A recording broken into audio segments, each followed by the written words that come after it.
Good morning, everyone. Welcome to Johns Hopkins SAIS's conference in partnership with NexTier SPD, Nigeria, on stepping back from the precipice. Are we doing enough? Which will be a two-day meeting addressing themes and issues related to conflict in the Sahel region of West Africa. I'm Peter Lewis, Director of African Studies at SAIS.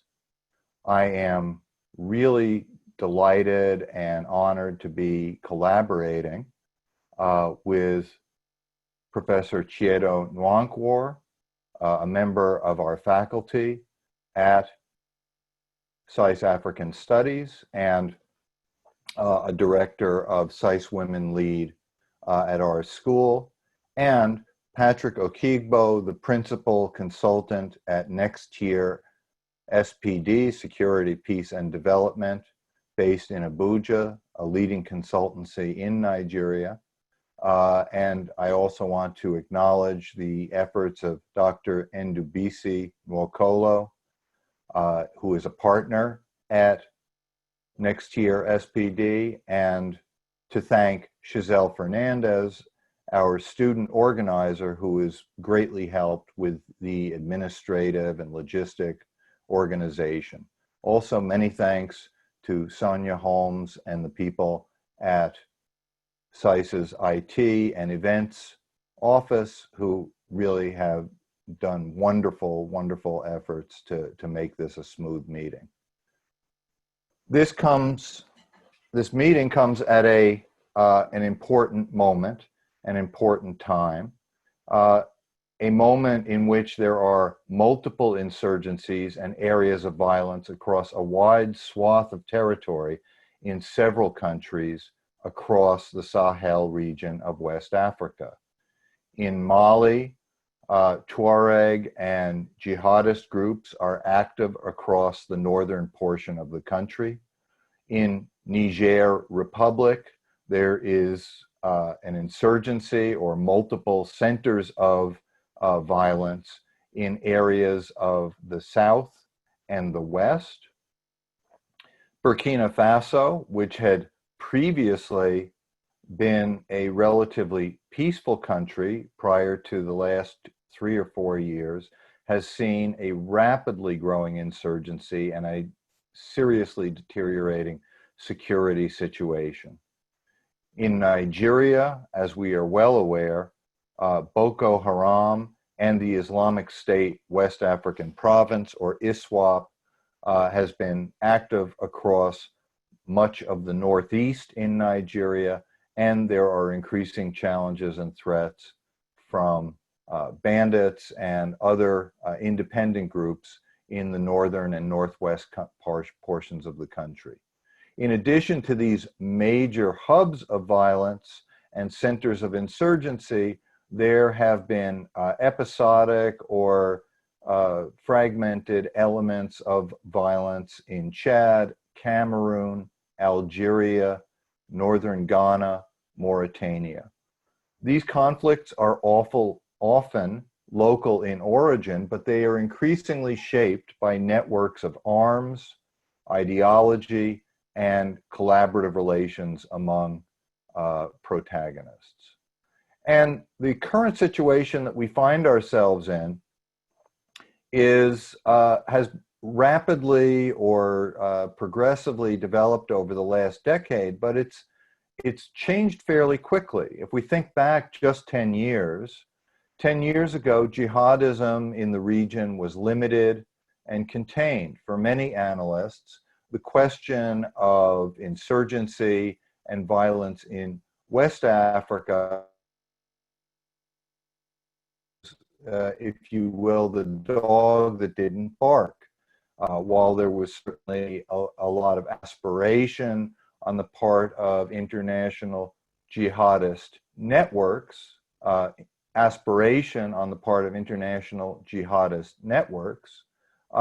the fact was that there was limited violence and mobilization.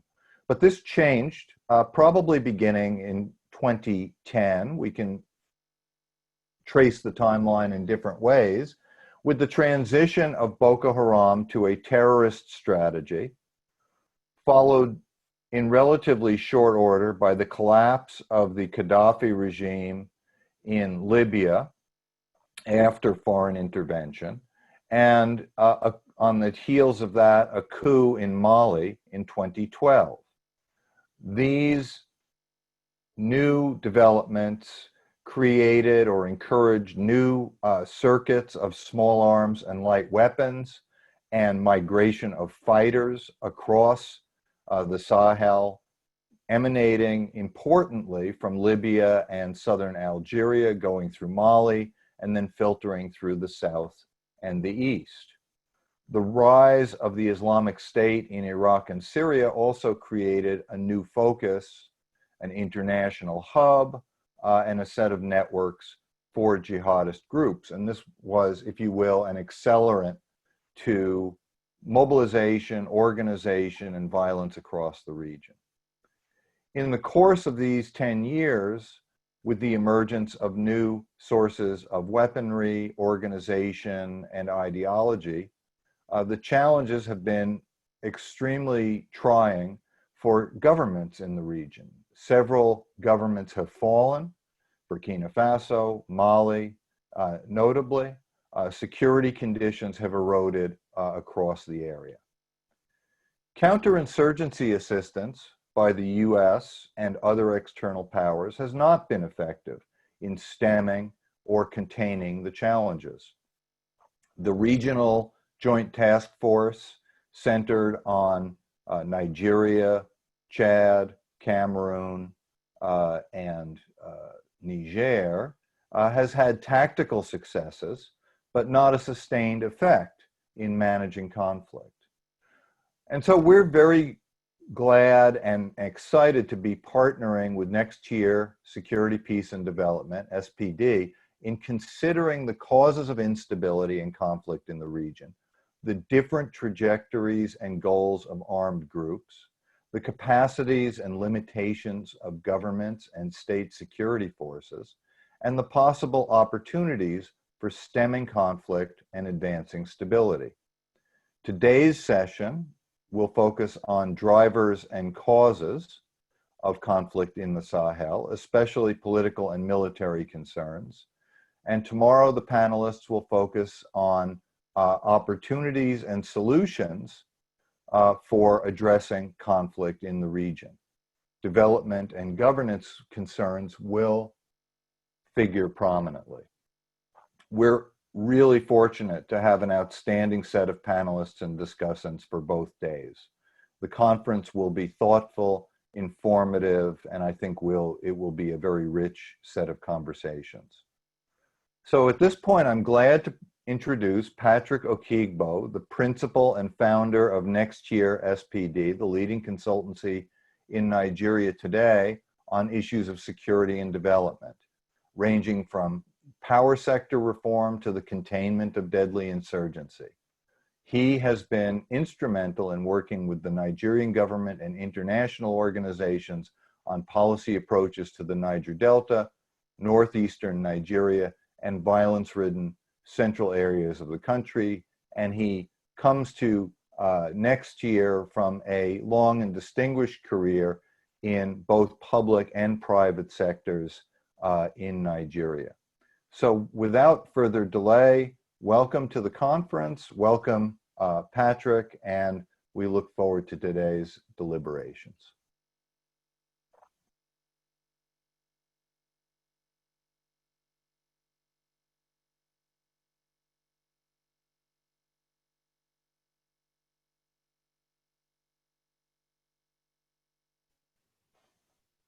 Hello, Peter. Yeah. Thank you. Thank you for the introduction. Thank you for setting us off. We're really glad that we've got this opportunity to collaborate with SAIS on this very important topic. And we're really excited with the panel and that we've got today and also tomorrow. The Sahel is that area, for folks who don't know, that area stretching from the Atlantic shores of West Africa, to the Gulf of Eden. Think about it as the bottom part of the Sahara Desert. It captures parts of West Africa, naturally endowed with a lot of natural resources, gold, diamond, uranium, but significantly challenged in terms of economic prospects, security issues, etc. And that's what we intend to explore today, especially as it's becoming the home for most of the terrorist organizations, some that have been dislocated from other parts of the West and are looking for new homes, have started settling within the Sahel. And the impact of their presence in the Sahel is felt in many of the countries that Peter has already spoken about. What we hope to achieve at the end of today's conversation is a deeper understanding of the key drivers and causes of these conflicts, and as a setup for tomorrow's discussion on what some of the potential solutions may be. On the panel today, I'm really excited to have a number of very distinguished panelists. Idayat Hassan is the director of the Center for Democracy and Development in an Abuja-based policy, advocacy, and research organization with a focus on deepening democracy and development in the region. She's a Maurice R. Greenberg Yale Fellow and was also a visiting scholar at Columbia Law School. Permit me to go on and introduce the rest of the panelists, and then we'll go into they'll make their opening remarks. I have Major General Usman Yusuf, is the Chief of Staff of the ECOWAS Standby Force. The aim of the force is to possess the capability to act promptly upon a request from a member state or when ECOWAS decides that a situation is serious enough to deploy the force to save lives and prevent crisis from escalating. General Yusuf is one of the most respected, decorated Nigerian military officers. General, you're welcome. We also have Brigadier General Saleh Bala. He's a distinguished retired Nigerian military officer. He's also an academic and specialist on West African and Sahel defense and security issues. Formerly military chief of staff of the United Nations mission in Cote d'Ivoire. He's currently the chief executive officer at White Ink Institute for Strategy, Education and Research, WISER with a Z. It's a strategic communications, defense and security research and training consultancy. Brigadier Bala, retired, you're welcome. And last but definitely not the least, I've got Dr. Hussaini Abdu. He's a leading public intellectual and development and humanitarian specialist. He's an activist and a leader. He's currently the country director of Plan International in Nigeria. But earlier in his career, he was also the country director for ActionAid International. Previously, he taught political science and defense studies at the Nigeria Defense Academy in Kaduna and has written extensively on the issues of security and conflict in the region. You're all very welcome. Just to move things along, I'd like to pose the first question to Idayat, and really to go back to the very beginning, to seek to understand what are the key drivers, what are the key drivers of this conflict that we see in the Sahel region. Some have pointed to geography, some have pointed to climate, but in your view, what are some of the key drivers to the conflict? Idayat. We can't hear you. You need to unmute. Okay. Yes, thank you very much, Patrick. It's an easy take, actually. You've mentioned some of these drivers of the conflict, but I think it's also important for us to situate it within the level of endemic poverty that is actually pervading the Sahel region. When you look at it on the HDI index, indices, you find, for instance, that Niger scores 189 out of 189. The same goes, I think the highest will be Burkina in the region. So this endemic poverty, which of course has become compounded with the insecurity, impact of climate change, is further affected the insecurity that we are actually facing in the Sahel. But I think there is an aspect that we rarely talk about, and that is to talk about the fact that the violent conflict itself are contagious. And it's contagious for one reason, being the fact that the borders are porous and they are largely unguided. So this porosity of the border has made it so easy, either for those toxic ideologists in terms of the extremist groups, criminal network, to crisscross from one country to the other. And that is why it's so easy that from today, you can move into, from the Nigerian side into Niger. From Niger, it's so easy to actually access Mali.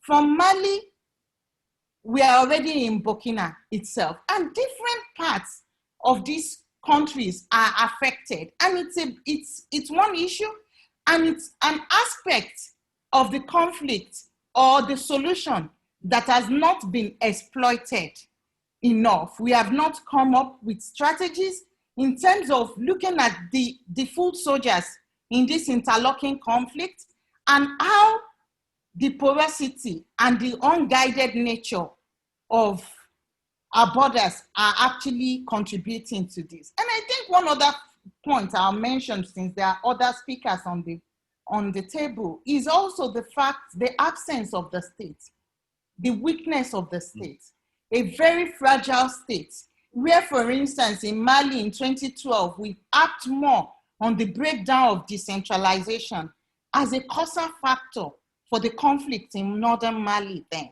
But what has actually changed today? Nothing dramatically has changed. The state continues to be weak, and it's not able to deliver in terms of services which will better the lives of the people to them. And what do citizens want? So if we look at us at the CGD with our colleagues either at CIPRI and also at the Norwegian Institute, one key finding we made from our last research looking at the Sahel was the fact that either way we like it or not, the yearnings are there for good governance. People are not tired of the state.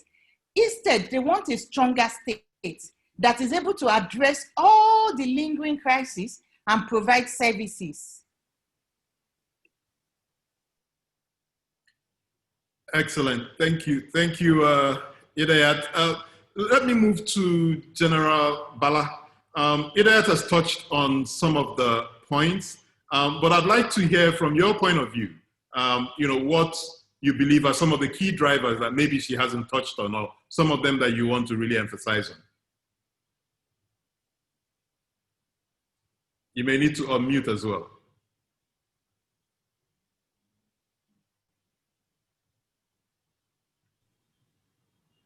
Thank you very much. Thank you very much indeed. Like all the speakers before me, everybody has spoken succinctly about the issues in hand, the drivers, the causatives, and all. But I think all in all, even if we want to speak from the theme of this meeting, it is not so much about what we are doing enough, because just reading the background paper shows us that we are doing much beyond that should be done. But the question is, are we doing it rightly? If we step back and we look at the quantum of both local and international support being given to nations across this region in terms of defense and security, development support in order to strengthen resilience, governance, and security, it is much more than an investment in an average, properly working Scandinavian country. But basically, the issue with us is actually the quality of governance across sub-Saharan Africa since the post-colonial days. the really essential elite ingredient of governance, sustainable governance that will match nations into appropriate nationhood, has been the problem with us. And leadership, appropriate national leadership, is at the core of the progression of every nation. As it is said, the weakest link in the strongest link in a chain is as its weakest. You have a wash of coalitions, including regional organizations, that more or less are just clubs just for the appropriateness, or very much for the symbolism and vessels for attracting foreign donations, more or less, or finding the political correctness of showing that principle of democracy, which is the currency for recognition by donor nations, essentially. You have frameworks from the regional to the sub-regional organizations that attempt to strengthen democracy and also fundamentally make each of the sovereign nations democratic and responsive to development for the people in order to build these same other legs of resilience and security that will engender development, peace, and stability. But across the nations, which is not just peculiar to African nations, but for emerging democracies, you find out that the so-called political speak to democracy is more an elite engagement for state capture. So all these other elements that we are talking about that are triggers or the push and pull factors to the conflicts that we have are essentially out of the exclusion that citizens suffer, the lack of development, and similar issues that are with us. So I would maybe take a pause from here. Okay, excellent. I was going to go to Dr. Abdu, although I notice his video is off right now. But if he's still there, my question is to probably explore a bit more the issues that Brigadier Bala has raised around the institutional issues, democracy, humanitarian and development issues that have disposed the region to these types of conflicts we're seeing without, or maybe even exploring some of the governance issues. So why is it that it appears that all of these countries in the region seem to suffer, from that failure of state or that absence of state that has created room for the kinds of violence we're seeing in the region? Dr. Abdu. Thank you very much, Doctor. And I think I appreciate what colleagues have put on the table earlier. As a political scientist, and I think I'm political economist, what I've done lately is going into history to actually try to explain some of our challenges.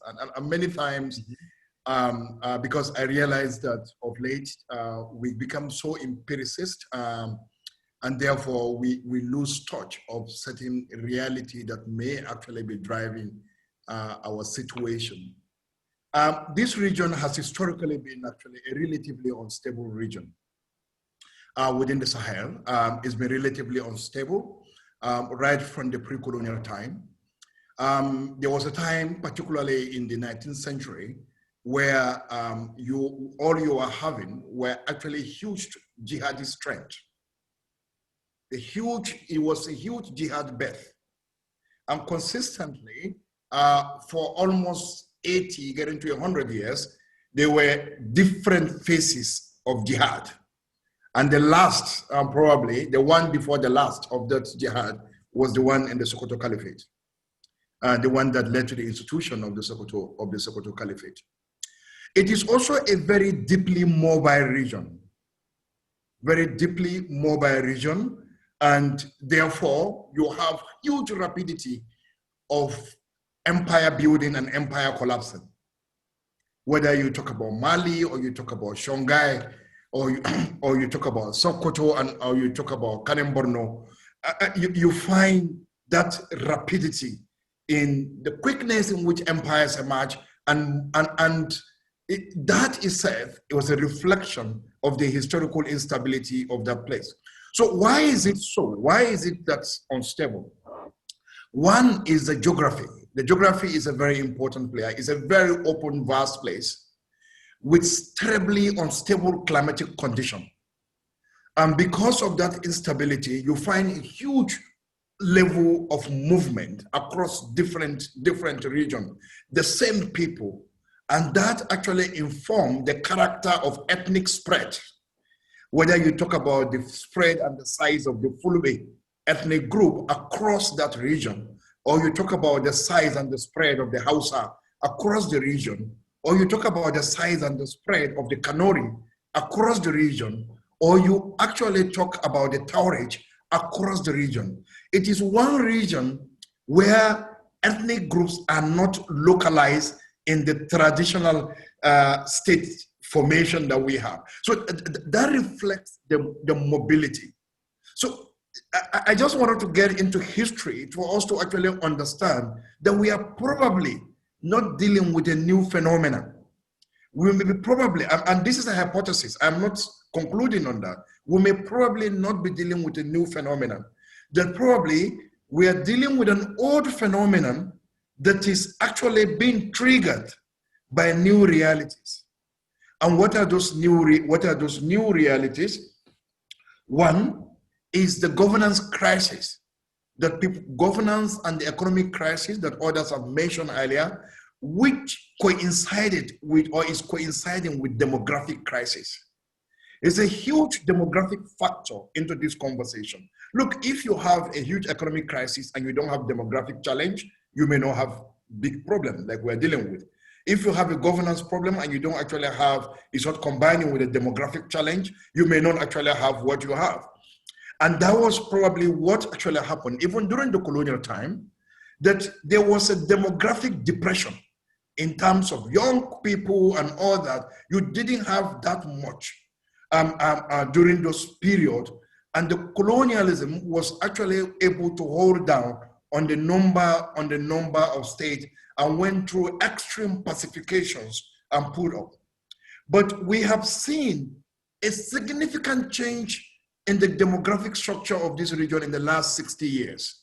And today we are dealing with the major issues of youth bulge in different parts. And then if you combine that with economy, the kind of economic situation almost, because if you check all the major economic indicators, the worst you can find in Africa is actually located in the West African, in this particular Sahelian sub-region. Oh. And so that has increased the instability of the region. Of course, the conference document did talk about all the history, all the crises that happened, the Libyan and all that. But if we localize it, if we want to look at it within our own, the context here, the ungoverned spaces, it is quarterly unparalleled. If you check the level of ungoverned spaces that you have across this bed, largely informed by the climatic crisis of that place. But it has also been that some of those spaces were also historically also ungoverned. But they were historically ungoverned. So what happened? What is the reoccupation of those spaces? So who are the people reoccupying those spaces? Those are the questions we should be asking, and that is the only way we can explain the Sahelian crisis. Thank you very much. Excellent. Thank you, Dr. Abdu. That's a very good segue to Major General Yusuf, because every time we hear that we have ungoverned spaces or the absence of states, one can interpret that to mean that the state has lost control of the monopoly of the legitimate use of force. And as the Chief of Staff to the ECOWAS standby force, one would like to understand, what is it that has happened over the years that these nations have standing armies that are unable to protect the territorial integrity of their countries, and even an ECOWAS that used to be have a dreaded force, the ECOMOG, seems to be unable to address some of the security challenges we find in the region. If you can help us unpack those issues, General Yusuf. Thank you very much, everyone. And I'm happy to be on board to have a discussion on security issues in the Western Sahel. This area is becoming, I think, the second most problematic area in Africa after the crisis in Libya, North Africa, because I think the one in the Congo is gradually going down because of the shout from the African Union. Now, to go quickly into answering what you have asked. Just about a month ago in ECOWAS, we had a discussion on the concept of ungovernable spaces, and I'm happy it came up. This concept came up just recently in the last about 10 years, I think, and it was used by the Americans, talking about ungovernable spaces within African countries. And I remember some analysts then called for caution in the region that governments need to start taking very serious steps to extend their authorities across their lands, because this is a prelude to external occupation. I don't think we took those warnings very seriously.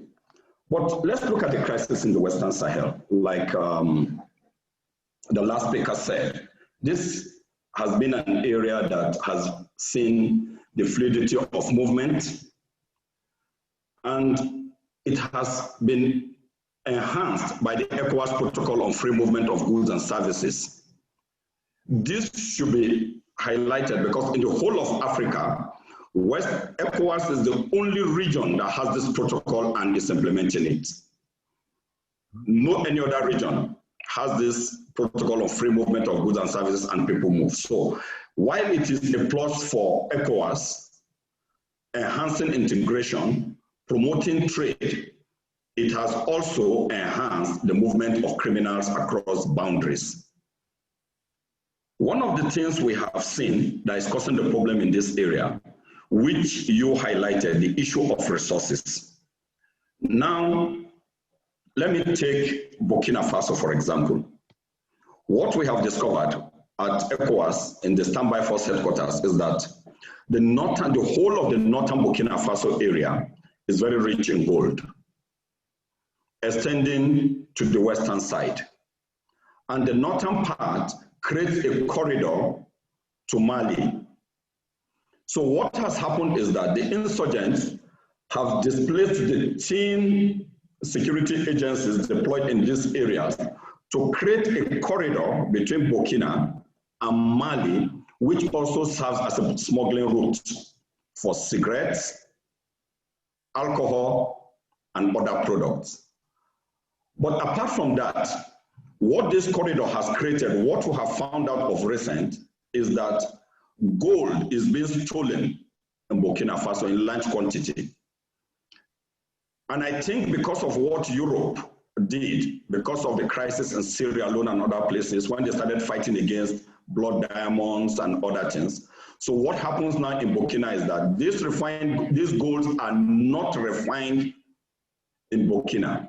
They are taken out of the earth in their rough form, covered in earth, and it is called chalk noir, black chalk. So it is not labeled as gold, so that there is no attraction from international community that these resources are stolen.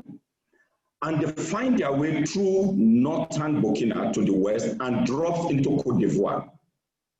And from Côte d'Ivoire, through the rail system, they get to the coast and they are taken out of West Africa.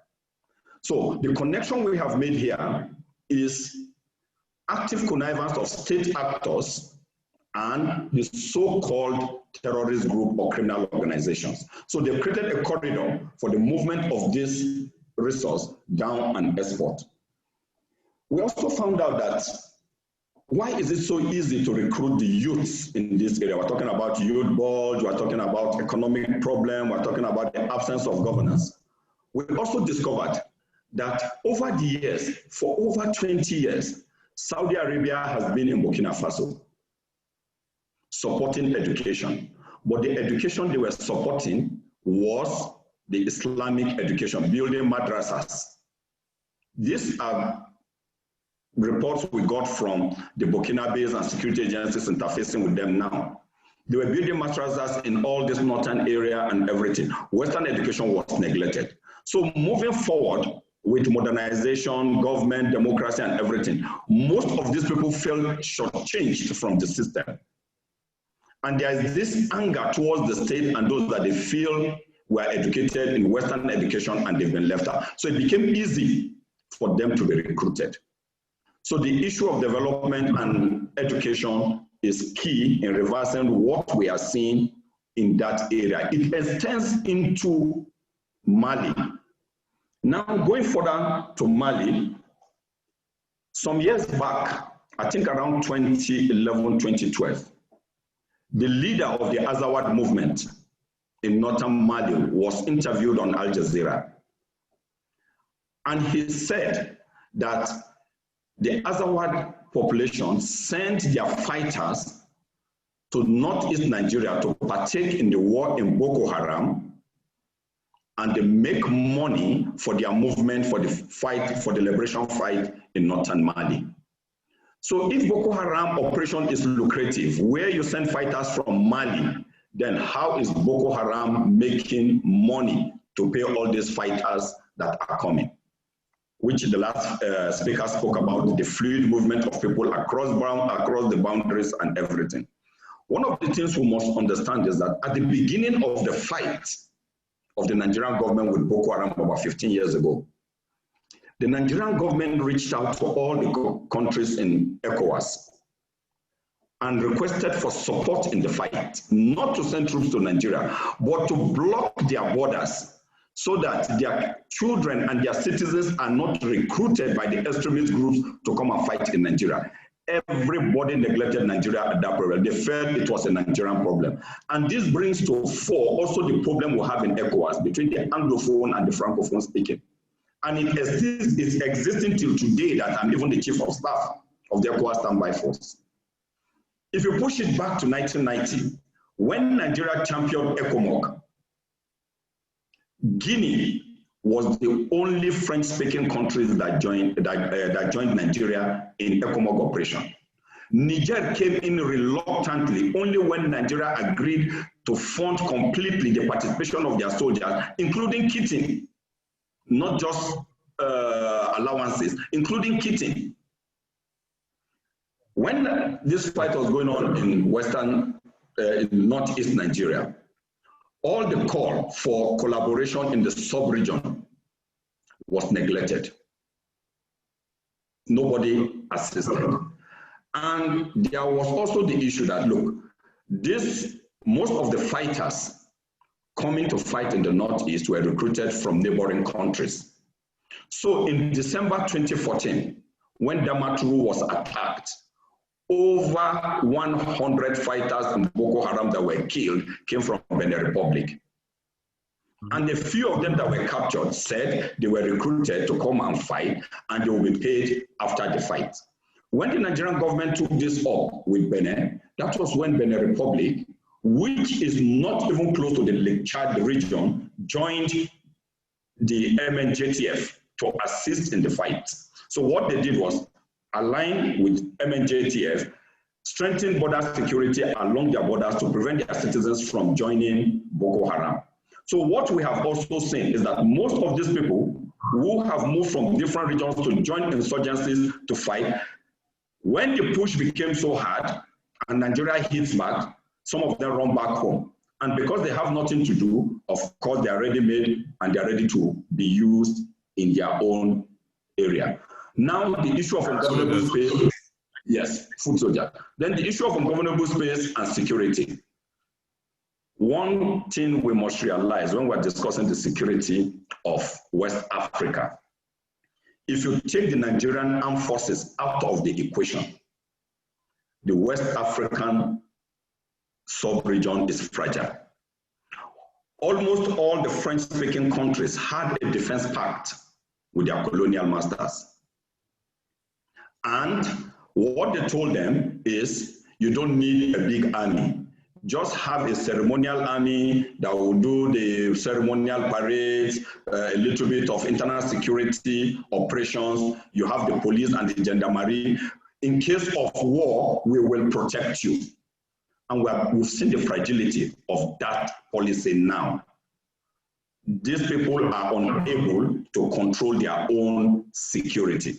And the French, having 4,500 troops on the ground in Mali, has not been able to bring the crisis in Mali to conclusion. So this country, yes, go ahead, please. Let me move a little bit to Brigadier Bala, because from the discussion we've had with Major General Yusuf, there are challenges with coordination between the governments in the region. Let's talk a bit about the other non-state actors. And in this case, I'm not talking about the terrorists, but like the development agencies and so on, who are working in the region. How have their own activities also contributed to the insecurity that we're seeing in the region, especially as it appears that there might be challenges with having a consistent, coherent engagement plan for the region. General Bala, please. Thank you very much. What is true is that there is a lot of, what is consistent in international relations is interest. And very much strategy, as some people will say, there is no morality in strategy, especially when you are pursuing an interest. Each nation, as it were, pursues an interest for its own survivability. So I am not one who always panders to foreign interests destabilizing our nations. We should be strong enough and focused on the people-oriented service in order to have our strong nations.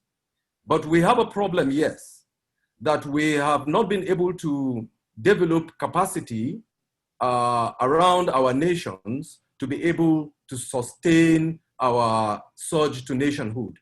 And we have had the support of several international organizations and agencies to support us. And indeed, there is no free lunch, as it is said.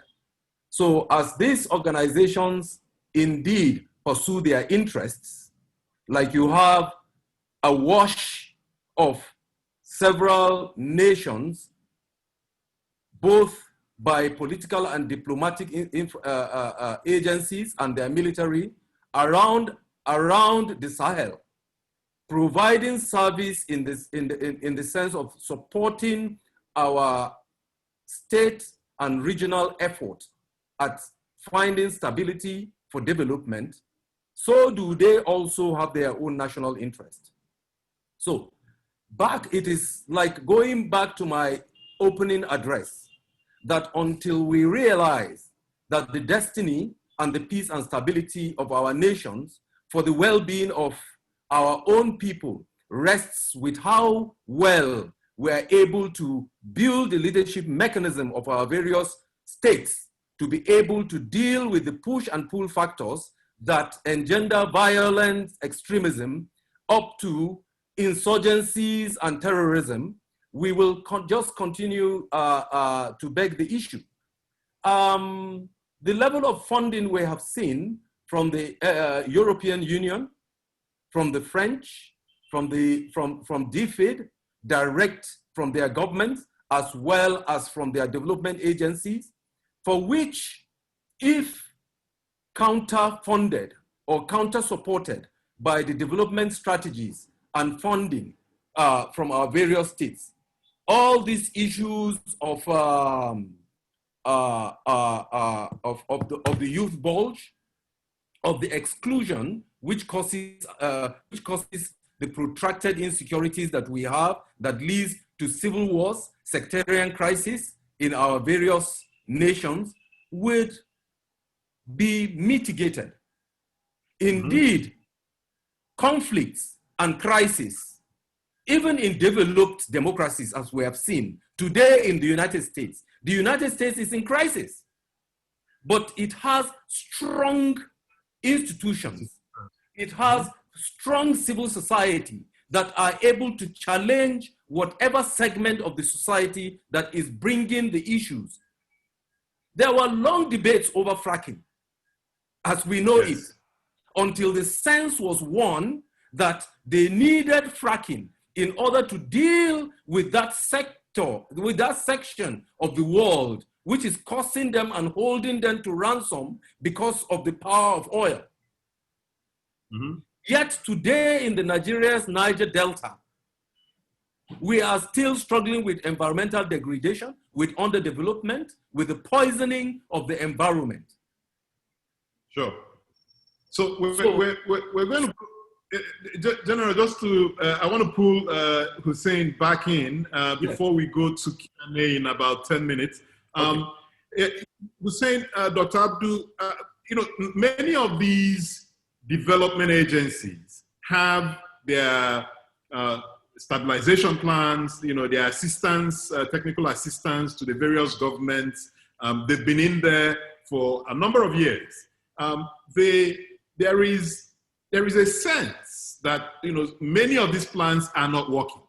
And as someone who's, you know, been involved in this space and a leading voice, you know, in the space, what's your view on why many of the plans developed by, you know, or at least being implemented by the development partners don't seem to be delivering the results, you know, that we expect to see? You're muted. There are two things involved, if I may be very, or three, if I may be quick to say that. One is that the design of some of those interventions are not context specific, and they don't get the real people involved. Number two is that the interventions are too narrow. Narrow in the sense that the issues, some of... You're muted again. Is it okay now? Yes. And the second one I'm saying is narrow, and that meaning that we go into things that are too specific and they are not big enough to actually catalyze major change. So most agencies are not operating on scale. And that's the big dilemma. So if you have, and there are different kinds of agencies involved. For instance, ECOWAS. One, ECOWAS is arguably the most advanced sub-regional body in Africa compared to other sub-regional entities across Africa. That's in terms of its policy formations, in terms of what it's been able to put on the table, particularly even around free movement and all that. But it does have its own crisis, but it's also a very poorly funded institution. It has no capacity whatsoever. It doesn't have a capacity. African Union does not understand the phenomena, the challenge. It doesn't understand it. And there is extreme reliance on the European Union support, because the original interpretation of the crisis was actually coming from the European Union perspective, which is around how do we build a wall to stop these young people coming? Because it wasn't Trump that started building the wall. It's just that some were a bit more diplomatic in building the wall. They were not building the physical wall, but they weren't building the physical wall, but they had an intention of having a wall, and they were funding Northern African countries to actually help them in building that wall. So when the African Union and ECOWAS come into those conversations, it was just on the basis of other people's interests. But for development agencies and humanitarians like us, one, we operate very symptomatically, which is now, okay, you have a crisis in Burkina, there's a big humanitarian situation in Burkina, and therefore you need humanitarian intervention, which is more an emergency intervention on how you make sure that people are properly sheltered or that children are able to get education even despite emergency. that there are protection crises. Like as we are having this, Plan International is having a very big conference on protection.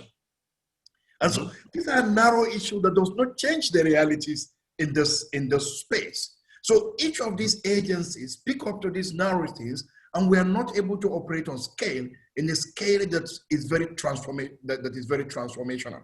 So we are very symptomatic, and that's the problem. Interesting. Let me pull in Idayat before we take a quick poll. Idayat, the question is, if for one who is not from the 7 or so core conflict countries in the Sahel, why should they care? Why should they care about this conversation we're having today?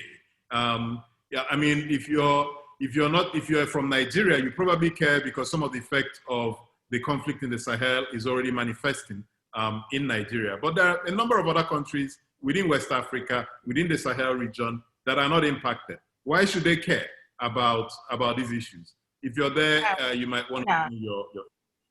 Okay, thank you very much, Patrick. I think that they have to care because we've already mentioned it.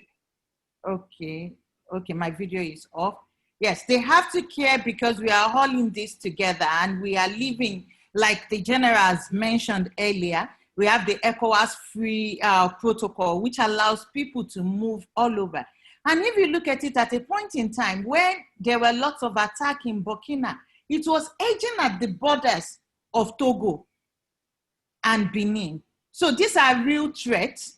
These are real threats which affect us. But to go back to the earlier issue in terms of aid and assistance, I think there are multiplicity of reasons why it is actually not working or it has not worked. One, of course, is that the numbers of actors on the table are too many.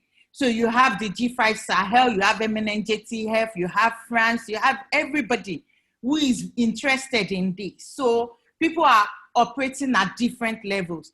But what is also very key that we really have to talk about is that donors have long been reluctant to actually fund military or police spending because they can't count it as official development assistance. And in such a way, they refuse to recognize the need that these forces cannot protect civilians. And that is why the protection issue, as Hussaini has mentioned, cannot be achieved except we start looking at such intervention. Two, and very important, is that we are talking of an agrarian economy. And there is an absence of climate-resistant agricultural investment that can bolster economic growth and reduce poverty. Thirdly is, of course, I'll have to speak about gender, the lack of empowerment and gender inclusion in governance and in peace building in all of these efforts. And fourth, which has been earlier mentioned on, but because General Yusuf is a diplomat, is the issue of corruption itself. When you look at all these 7 countries, they are below the table on the corruption perception index. But there are little donor efforts in terms of dealing with corruption, which is also one of the factors that is being used to galvanize young people to join the terrorist movement. And of course, the porous borders, I cannot continue to keep emphasizing it.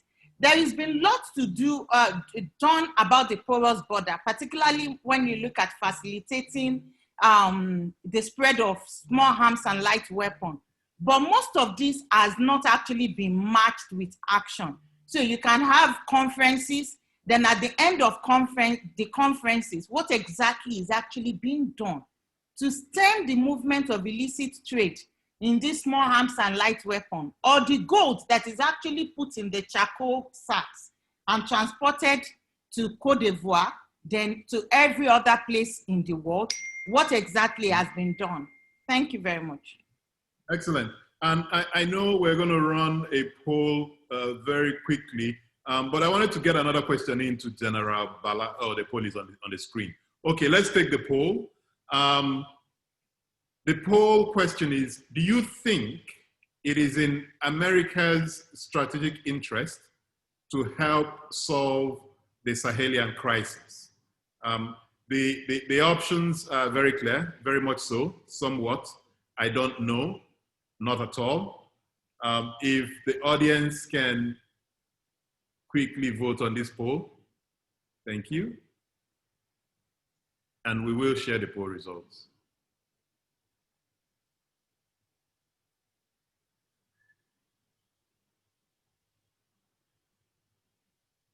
Maybe we leave it on for another 30 seconds. It's not working for me here. No, you can't vote. The host and panelists can't vote.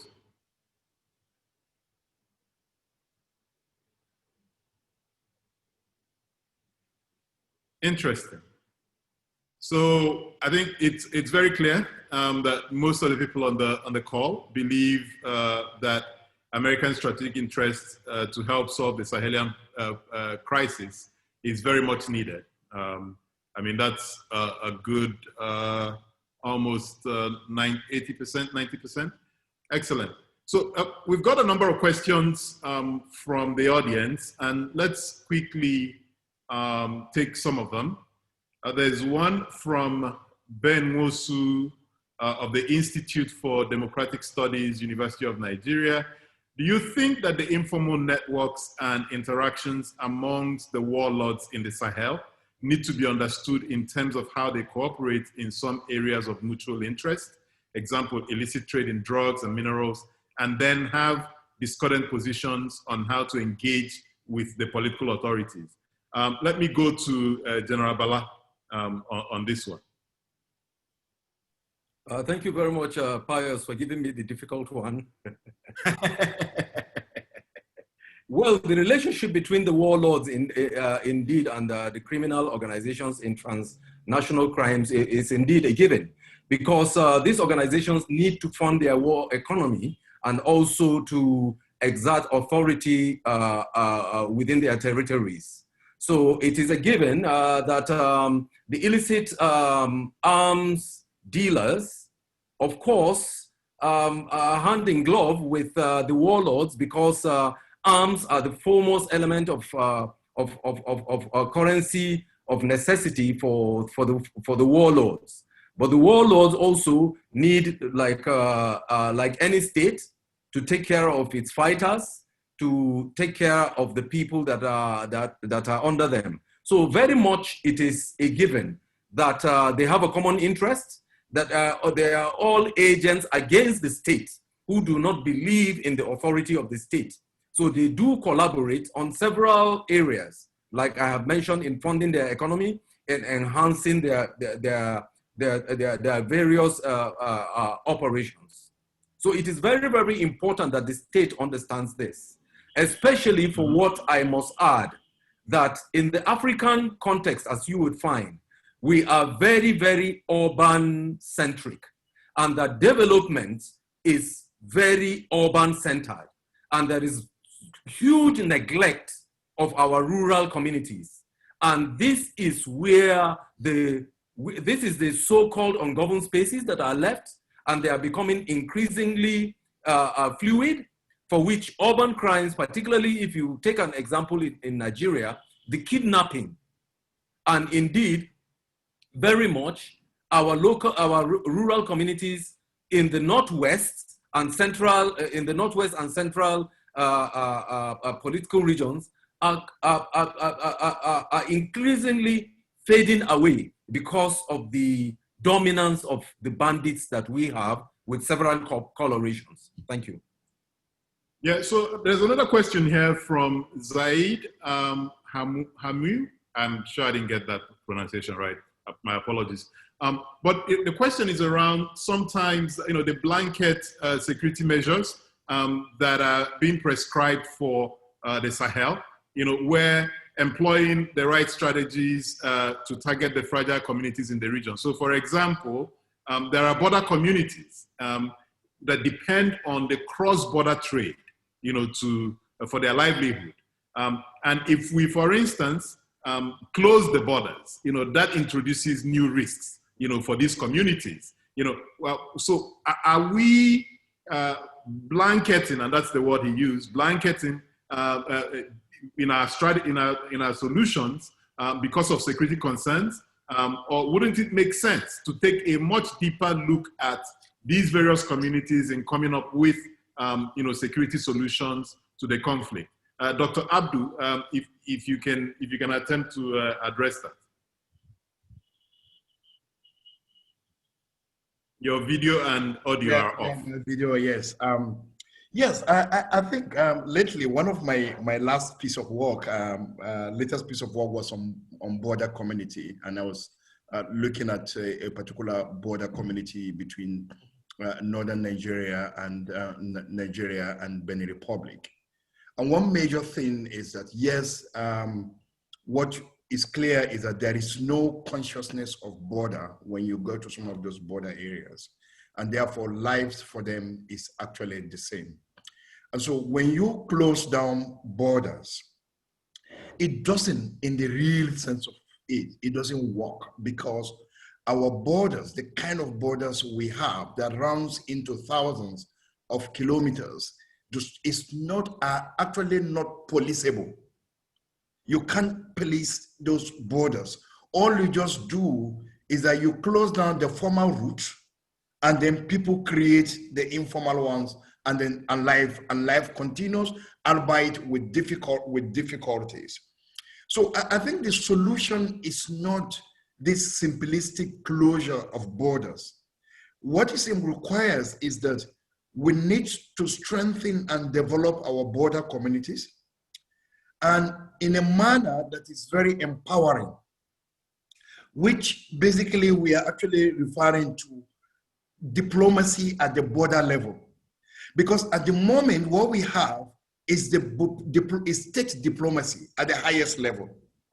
And therefore, there is no interstate relationship between border communities. People only relate as people of the same ethnic stock or people of the same cultural stocks and all that. And therefore, in reality, there is no state-to-state relationship between people. And we have to invest in that, allowing people to have state-related conversations amongst themselves, strengthening local institutions, including the traditional institution, not to only have conversation based on their culture, but to also have state-related conversations. And through that process, we're able to build the necessary intelligence that is required at the border level. But the border areas are important, and we are not taking them seriously. Excellent. Major General Yusuf, there's a question here from Ambassador Herman Cohen, former ambassador, US ambassador, retired. On the fact that some of these jihadist fighters hide amongst the villagers by day and they attack by night. And so how is the ECOWAS standby force and the other military organizations within the Sahel thinking about this particular challenge? That during the day, there are, they seem like normal law-abiding citizens, but at night they become a significant threat. How do you separate, fighters from civilians in this instance? I thought General Bala had the most difficult one, but I can say that the barometer has shifted. Honestly speaking, it is one of the toughest challenges of all armies in fighting insurgency. For us in Nigeria and West Africa, when we were watching the war in Iraq and Afghanistan that the Americans were conducting, we were wondering why there was so much outcry on violation of human rights, abuse of people's privacy, and especially the Muslim community in Nigeria were challenging, why should the Americans tell women to raise up their clothes when they are coming towards their checkpoints? We didn't understand it until we were confronted with this problem. And in terrorist fighting, these are realities that the militaries are faced with on the ground. A civilian carrying goods from the market walks towards you as a security man or passing through your checkpoint. You'll assume this is a civilian going for his daily activities. And when it gets very close to your troops or within your troops, a bomb takes off. They are all in mufti. And we have seen it across the board, which is true. What has happened is that most of the insurgencies we are seeing in the Western Sahel and to the northeast of Nigeria is that it's operated along ethnic line. So there's a tendency for the population of that ethnicity to protect their children. I was in the Northeast, I fought in the Northeast, and I saw it firsthand. Sometimes some of these boys who have been with the terrorist organization come back into the town, nobody tells us. Nobody reports until the day he has a problem with another family or threatens. That is when we get to know that this man was in the terrorist camp or he was with them. And the ones who have committed a very violent crime against their family or community, those are the ones that find it difficult to come back, like those who come with the terrorist organizations, enter their society, rape women, kill people, steal, and go away. And the terrorist organizations use that model so that those they have recruited forcefully cannot come back. They remain with them in the bush. So for military organizations fighting them, this is very difficult when the community don't report this to you. In Niger, for example, if you are Kanuri, you are termed a terrorist. That is the problem we're facing now in the Kwa Standby Force. Once you are Kanuri in Niger, you are termed Boko Haram terrorists because the bulk of the Boko Haram fighters are Kanuris. In northeast Nigeria, the bulk of the fighters are Kanuris. So we are trying to deconstruct the dialogue now that it should not be seen along ethnic line. And as long as they hide within the population, it's difficult. So when you are conducting operation, there is the tendency that you come with this mindset that these people are not going to operate. No. And the next thing you hear is violation of human rights. The same people that we are protecting film our operations and report us. Yes. I mean, Major General Yusuf, I feel your pain, but you know, nobody ever promised that it was going to be easy. So we feel your pain and you know, pray and support you. But let me go to another set of questions from Godwin Okoko and Jonathan Sandy. The questions are kind of related, and I'd like Idayat to come in on this one. How can the international community effectively engage with non-state armed groups in advancing stabilization interventions in this ungoverned space? It's one of these questions that I find a bit difficult because, you know, we're saying, is there a way to engage with these non-state actors and move them over, you know, to the legitimate side of the equation? Yeah. Oh, thank you very much. I think already ongoing in most of the member countries, the countries of the Sahel, there are efforts at doing that. In Nigeria, we have the Operation Safe Corridor. In Niger, there is the DIFA program. In Chad, they are also putting, they have something, even if not formalized, like that, which has actually been in existence. Even in Cameroon, they have set up a program. They've set up a program. So there are existing programs. But I think the definition of this program, in order to demobilize these non-state actors, are the problem, and the acceptability of it, and where they go back to again, and possibly the lack of accountability is a challenge. But I think that what is also important is while we are talking about those NSA, we should also talk about the NSAs who are reacting to the conflict. And important of this, because they are also a challenge to post-conflict reconciliation itself, are the likes of the CJTF in Nigeria, the Kogowego in Burkina. These guys have now become hydra-headed monsters who are also perpetrating human rights violation in the context of trying to address some of this conflict itself. So they have to be factored into the stabilization program in such a way that they are demobilized and they are reintegrated back into the society. And they should actually be one of our immediate focus because there are existing initiatives already for people who are as part of counterinsurgency strategy itself. No, excellent. Thank you for that response. General Bala, can I come to you with this question? It's from Fatou Diallo, and it's not a very difficult one. Considering the ECOWAS Convention on Small Arms and Light Weapons, what are the key actions that should be taken, or that ECOWAS has taken, to support addressing the spread of these arms in the Sahel? So, what is it that should be done, to cut back on the spread of small arms and light weapons across the Sahel? Brigadier General Bala, please. Thank you very much, Pius. I'm not overdoing blaming individual sovereign states, but that is precisely what it is. And I never shy, even speaking from an international forum, to always use my Nigeria as an example. The government of Nigeria was able to wake up one day and set up a task force to block all routes where foreign rice comes into Nigeria. But it has been 15 years now that funding from both local and international organizations have been pouring into Nigeria for the establishment of a commission or an agency to ensure the policing of illicit weapons. And this is great Nigeria with all its financial and human capacity resources.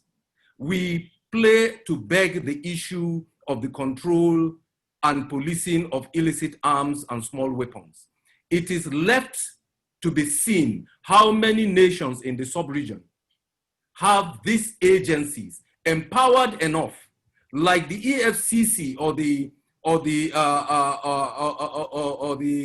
the corruption agencies, to physically be able to go even into the armories of our armed forces, because we had done a scoping which has proven that up to 25 to 30% of the arms and ammunition which Boko Haram are using actually come from state resources, from raids of armories to unaccountable weapons by our defense and security agencies. So unless in our various nations we are taking into priority the establishment of well-empowered agencies to take stock of our various arms and ammunition. I have been doing a lot of work with the United Nations Institute for Disarmament and Research. It has been very, very difficult to even get a conversational entry into our defense and security organizations in order to propagate the importance of the principles of securing our arms and ammunition, and also the use of the auditing and accounting of our arms and ammunition. This is very important. Thank you. Thank you very much. A question for Dr. Abdu, and it's from Elo Nkerowem. And the question is around, and I think it was Idayat that raised it, where foreign governments shy away from supporting or providing military or strategic support on the basis of corruption or maybe human rights abuses. Is there a logical argument that can be put forth on why some of these foreign nations should consider providing that support given the challenges that we're facing in the region? Well, I've actually found that very contradictory. And I remember in maybe 4 years ago, I was involved in a conversation at the British Parliament in one way on Nigeria, the Committee on Nigeria. And I was just making this case around why I think that such policies are actually not helpful, and also how they also they are fraught with double standards. So you go to the Middle East, where you have the height of all the human rights violations everywhere in most of the countries, including Saudi Arabia. But you still have that they could access any kind of arms that they actually want to access. And they are given. Nobody raised any, those questions don't emerge. Even when a few voices are raising those concerns in those countries, the governments don't take those seriously. And then when it comes to poorer countries in sub-Saharan Africa, dealing with major crises, we flag those things, not necessarily because those, the human rights context maybe are not, situation is not important. Yes, rights have to be protected, no doubt about it. But the war that is raging and not stop, and we are not able to stop is even violating more rights. So in the course of protecting one human rights violation being perpetrated by the state, we are promoting another right violations being perpetrated by both the state and the non-state actors who are involved in that war. I actually think that where there is a genuine request from the state institutions to fight a genuine challenge, like for instance, what Nigeria is dealing with, what these countries need to do is to set up an accountability mechanisms to be sure that these arms and ammunition being given will be used only for that purpose and will not be used in other locations beyond the location that had been defined in that agreement. That's what we should be thinking about. And I think that this policy is actually not helpful for poor countries and regions dealing with major insurgencies and crises of this nature. Rights to be protected, I'm in support of that, but we can do it in a manner that we can hold the government to account. Excellent, excellent. And we're nearing the end of this conversation, so I'd like to give the panelists maybe a minute and a half or 2 minutes, to make their closing comments or closing remarks. Let me start with Major General Yusuf, please. And then I'll go to Idayat. Thank you very much, Patrick. I think it's an interesting conversation, a lively one. And I've heard new frontiers today. Right now, we're doing a study in the ECOWAS Standby Force on the way forward on how to assist. Let me inform the panel that the AU came up with the 3,000-man force that should be deployed in the Western Sahel. We've run into a problem because of the issue of lack of coordination and cooperation between member states, which also comes to talk about what Idayat said earlier. It is everybody's problem in the sub-region. No matter how strong one country gets, as long as your borders also conform to the protocol on free movement of goods and services, it will come. It's just like opening your doors also to all criminalities. A good example is, I don't want to criminalize any country. One country in ECOWAS we are facing serious problem with now is Guinea-Bissau. And the ECOWAS mission on the ground was deployed so that we can also checkmate the influx of drugs in the country. The mission is out. The military and security forces have not been retrained. The DDR was not carried out. So the region must get ready for the consequences of the inability of one state to protect itself. As long as we have the free movement, it's going to affect the whole of us. And we have seen the effect of drugs on terrorist operations and terrorist organizations. Thank you very much. Thank you. Discussions. Thank you very much, General. Idayat? Oh, thank you very much. I think in conclusion, I want to bring up again the issue of the large youthful age cohorts, the youth bulge that we have in the Sahel, and the risk that this actually portends already to armed conflicts and other security threats such as terrorism. And we should not forget the fact that already most of these conflicts are built on existing grievances, which are marginalization, both political and economic marginalization. And today we were even told about educational marginalization as a factor. These are structural issues. And as a way forward, we should try as much as possible to tackle these structural issues as it affects the youth, particularly economically, politically, and educationally, and even health-wise, as a way of addressing further fragility and security threats in the region. Excellent. Thank you, Idayat. General Bala, please. Thank you very much, Pius. It is so much to capture, but like a good paper, my thesis statement is consistent that if our individual nations continue to fail on the leadership question, because that is prime to building a nation. If we do not get the democratic principle right in practice, all these other natural and man-made issues, which as nations we should be able to build our strength upon, which our region will be stronger, will continue to fail us. But for now, we definitely need to have a very strong military response to the protracted violent situation of violence we have in our hands.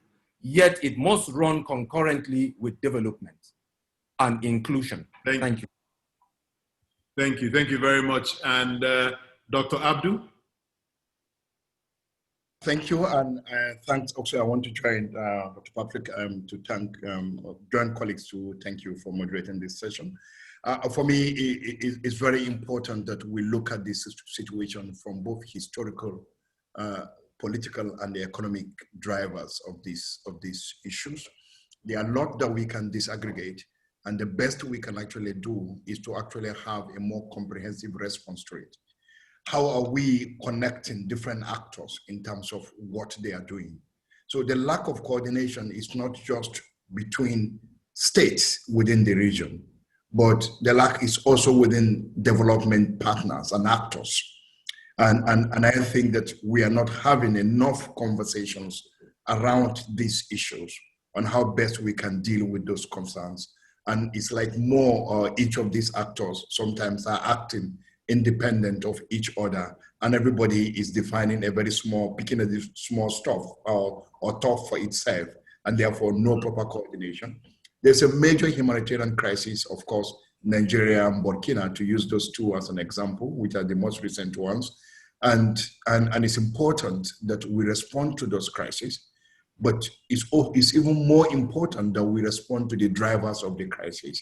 And it is only when we do that we can be able to put up a more sustainable stability in this region. Thank you. Excellent. And on behalf of Johns Hopkins University SAIS Africa Studies Program and NexTier, I want to thank and all the participants online. I want to thank the panelists for joining us on this day one. We've got another poll on the screen. If we can quickly address that. What's your level of satisfaction with the event? A, highly liked it. B, liked it. C, neutral. D, disliked it. E, highly disliked it. If we can take another 10 to 15 seconds to, make a choice, we can then begin to wrap the program up.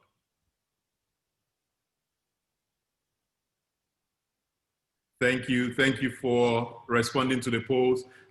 So this is day one of the conference. What we hope to achieve with today is to really just focus on the drivers of the conflict. Tomorrow, we're going to start at 11 a.m. Eastern, which is 4 p.m. in West Africa time, and we'll look at opportunities and solutions in the conflict in the Sahel. We're really excited about the panel.